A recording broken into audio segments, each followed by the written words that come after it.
দক্ষিণ আফ্রিকাকে সেমিফাইনালে হারিয়ে ফাইনালে উঠল স্বাগতিক ইংল্যান্ডের মেয়েরা।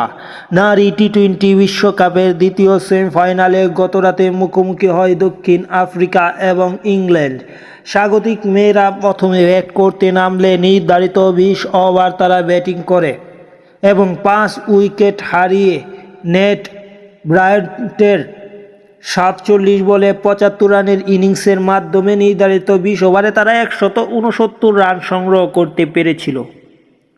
170 রানের টার্গেটে ব্যাট করতে নেমে নির্ধারিত 20 ওভারে 8 উইকেট হারিয়ে 119 রানে থেমে যায় প্রোটিয়াদের ইনিংস।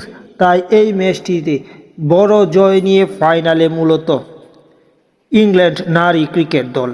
ফাইনালে 5 তারিখ মূলত তারা অস্ট্রেলিয়ার বিপক্ষে খেলবে। সেই ম্যাচটা অত্যন্ত জমজমাট হবে, কেননা অস্ট্রেলিয়া এখন পর্যন্ত একটি ম্যাচও হারেনি।